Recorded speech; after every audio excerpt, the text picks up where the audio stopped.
নমস্কার বন্ধুরা, কৃষ্ণবাণী চ্যানেলে আপনাদেরকে অনেক অনেক স্বাগত। খুব সুন্দর একটি রেসিপি নিয়ে চলে এসেছি। চলুন আর দেরি করব না, রেসিপিটা করা যাক।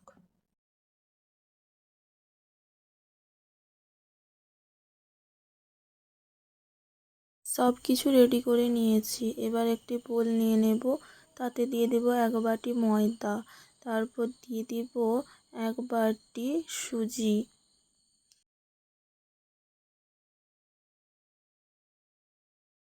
তারপর দিয়ে দেব 1 বাটি তালটা দিয়ে দেওয়ার পর দিয়ে দেব নারকোল দিয়ে দেব 2-3 টেবিল স্পুন।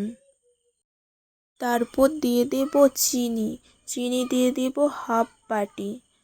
দিয়ে দেওয়ার পর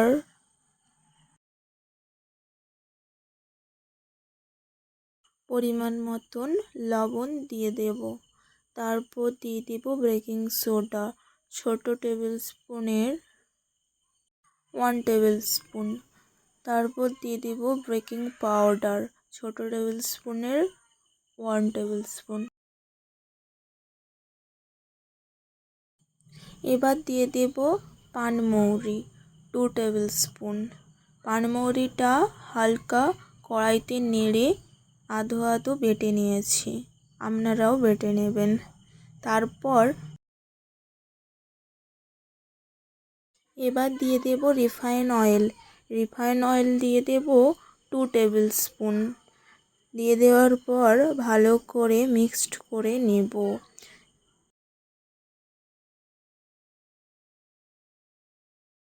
মিক্সড করার সময় অল্প অল্প জল দিতে হবে। আমি জলটা গরম করে নিয়েছি, জলটা অল্প অল্প দিয়ে দেব।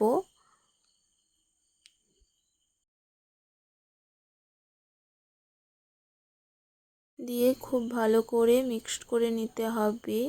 খুব মোটাও হবে না আর খুব পাতলাও হবে না ব্যাটারটা। অল্প অল্প জল দেব আর মিক্সড করব। মিক্সড করা অলমোস্ট রেডি। দেখুন কেমন করেছি মিক্সডটা। এইরকমভাবে আপনারা মিক্সড করবেন। দিয়ে 10 মিনিটের জন্য ঢাকা দিয়ে রেখে দেব। দিয়ে একটি কড়াই নিয়েছি, কড়াইটিতে দিয়ে দেব বাটারটা। দেখুন কত সুন্দরভাবে ফুলে উঠেছে, লাল লাল করে ভেজে নেব। ভাজা হয়ে গিয়েছে। এইরকমভাবে আপনারাও বাড়িতে বানিয়ে খাবেন আর আমাকে সুন্দর সুন্দর কমেন্ট করে জানাবেন কেমন হয়েছে। আবার কোনো একটি রেসিপি নিয়ে আসবো। বাই।